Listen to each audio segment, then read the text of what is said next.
Hello and welcome to part 5 of Aphantasia and Beyond. If you have not seen parts 1 through 4, I highly recommend doing so. Links to all 5 parts of this series can be found in the description below. Here in part 5, we wrap things up with some overall descriptions and some more interesting information that we found along the way. If you were to try to give a general description of how your mind works and what you see in your mind's eye, how would you describe it? I think in images, also in words. I can see words come straight out, and I can start, writing those down. Like I'd be reading out of a book at that point. But a lot of times I do see images of things. I guess it could best be described as a foggy mess because there's nothing visual. It's just like, I would say a foggy mess. It's just fog. Just like I'm the ultimate brain fog, I guess. But those immediate things that are in that bin, like need to know information, I will know right away. I would describe my mind's eye as being blind from birth. I don't see anything. I think descriptions. I don't see things. I think descriptions. Black and white. Low def. Not a whole lot of detail, just not a whole lot of color. Probably the quick description would be YouTube set on random, right? Just a clip here, a clip there, or maybe it's one of the other video sharing devices where it's clips. There's no long narrative. There's no sense. When I'm trying to accomplish something, I have to focus on what I'm trying to accomplish.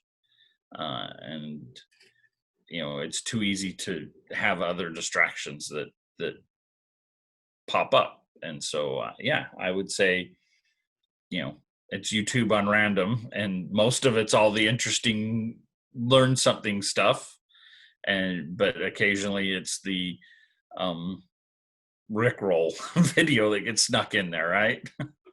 If I were to describe somebody, tell somebody, look, this is how I see things, I would say I picture images, and everything I try to imagine it. Like I've said, it's based on things I've seen before. If you say I live in a house, I'll picture my house, or I'll picture a house that I've seen, and it'll be very detailed, from the paint on the walls to the, whether it's made out of siding or brick. And that's how I basically operate. It is a pain though when I'm always wrong. When I said, like when I'm trying to find some place, and especially before, Google Earth or Google Maps, where they actually show you a picture of where you're going, it's like, okay, this is what it's going to look like in my mind. And I will not have pictured it being, surrounded by a forest. And, it doesn't look anything like I had pictured in my mind. And it's weird. Like, I don't know why it's weird, because I know that I've never seen it before. But I think that's the way my mind works. I always think in pictures. I always think in images. It's everything is an image. I would describe it as quiet and dark. I can't visualize things at all. There's no pictures in my mind. There's no sounds in my mind. I would really literally describe it as popcorn brain.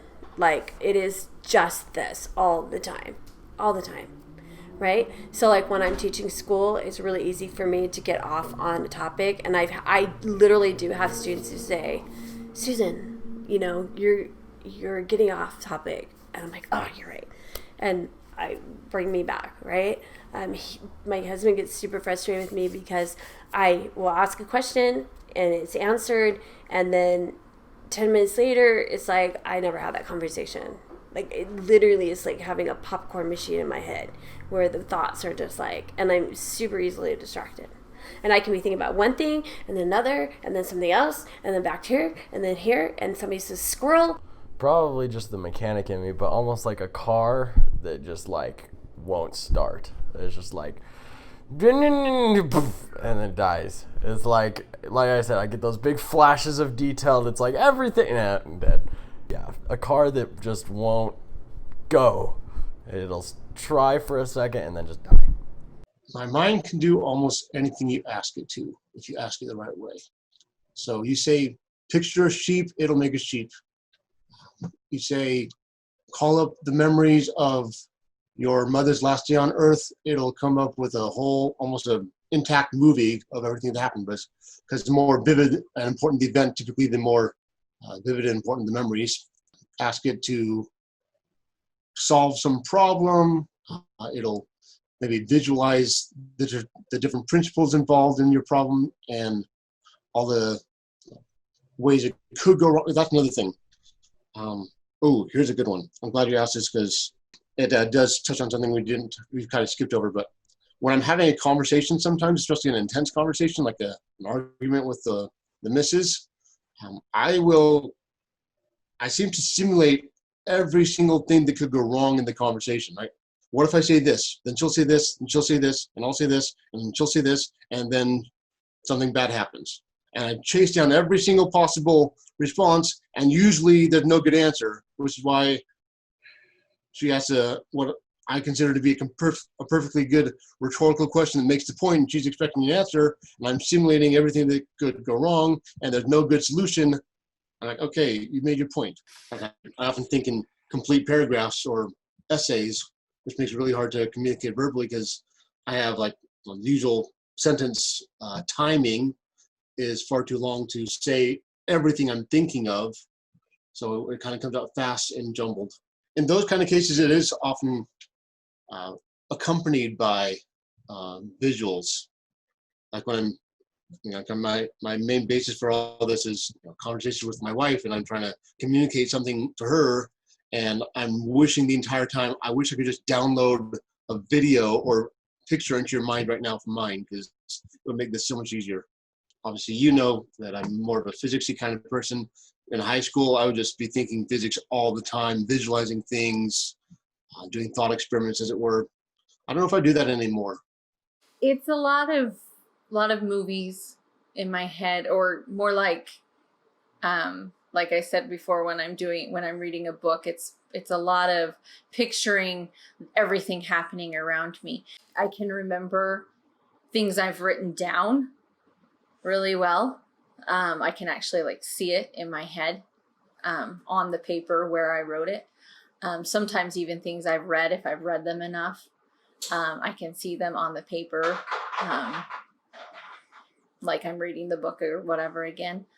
But yeah, I read something and it shows up. I listen to something and it shows up. I mean, when I listen to music, even if how there's some songs that have stories in them, and I see the story unfold. My thoughts are just a big video in my head. Here are some other interesting details that were revealed along the way. Well, most of what I build, I don't have plans for. I very seldom work off of plans. I've built complex trailers. I've built furniture. I've built finished basements, framed basements, and I don't use plans. I just visualize what I want it to look like, and I put it together.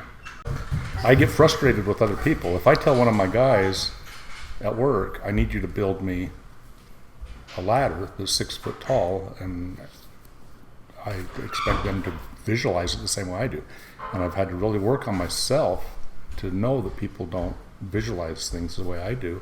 And I have to give them a drawing, or I have to show them exactly what I want, do it once for them, and then they can do it. I have a hard time with time and distance in my imagination.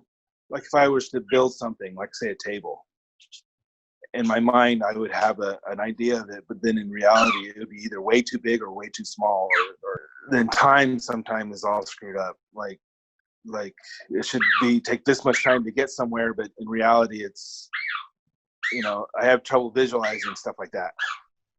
But then on the other hand, I can match color pretty good in my head. Like for instance, our cabinets are a kind of a bluish green turquoise thing.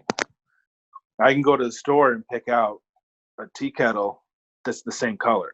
It's almost spot on. In physics, you're given a situation. First of all, you got to identify what you have. So if it says an object moves this far, you say X equals 45 meters or whatever. Okay? And you inventory, I call it inventorying all your information. And then I kind of picture, or I tell them exactly what to picture. Picture yourself surrounded by equations swirling through the air. You pick out the one that is talking about the same things that you're currently interested in. The distance, the velocity, like whatever, the acceleration. You want to have the time, for instance. You find the equation that talks about those things and reach out and grab it out of the air. And it may sound really weird to some people, I realize, as we're talking, but that's the way I would typically visualize things if I were doing an actual problem that wasn't contrived or anything for a physics class. I'd say, all right, what do I know? What do I need? How am I going to get there? And I visualize those equations, pluck them out of the air. One of them kind of glows a little bit more like, oh, I want to talk about this one because he's going to deal with the stuff that I'm working with. And of course, you have all the mathematical machinery and skill that goes into actually working with the dumb things. So you got to remember them and choose them and then do the work to solve them. Again, in the physics context, a lot of people try to memorize equations as letters, right? E equals mc squared, to use a famous example. Now, some people might, when they're learning physics, they kind of try to memorize the idea that the letter E somehow equals letter M times letter C squared or something, okay? But that's not the case, right? These stand for ideas. So I teach my students, don't memorize the equation as a bunch of letters, but as the idea that energy equals mass times the speed of light squared, and the equation is just an abbreviation. And I teach them to think of them as friends, right? You don't memorize your friend's height, weight, build, eye color, birthday. And you know these things because you know your friend, right? But when you think of your friend Shane, you think of the guy that makes you laugh. And if you're feeling down, you go talk to Shane, he'll tell you a funny story and you'll say, that's awesome, Shane, thanks for making me feel better. Okay? Then maybe you think of your friend John, who is really into politics. So if you want to know what's the latest news on the election, you ask John and he'll tell you the lowdown. You don't ask Shane about the politics, he's going to say, what the heck are you talking about? You ask John to cheer you up, well, he's into politics, that's not going to go very well. Okay? Same thing with equations, right? They're going to tell you what they're interested in based on the variables that are in them. So memorize them not as things to memorize, but get to know them as friends. Here's one thing that does work with my students, and that's physics moments. I teach them to look for the principles of physics in action around them. So one thing that my mind does, if I wanted to, like I can solve it usually if I want to, but I can look at something and say, what's the physics of what's happening right here? I can visualize the forces if I want to, right? See the arrows and stuff that represent forces. I can dig down and say, okay, if I'm looking at my standing fan right now, I can picture, if I want to, the air moving through it, picture the electricity, all the equations that go into AC electricity. Bernoulli would be involved in moving air. I can just kind of look at this and think of all the principles that go into it and have a physics moment just looking at a standing fan in operation. Pretty amazing stuff, right? I want to thank all of my volunteers for their time and for their amazing insights. Very much appreciated. This was a very small sample size, a tiny speck in relation to the billions of people on the earth, not to mention all the ones that have already passed away. And yet it is big enough to conclude that each of us is 100% unique when it comes to our mind's eye.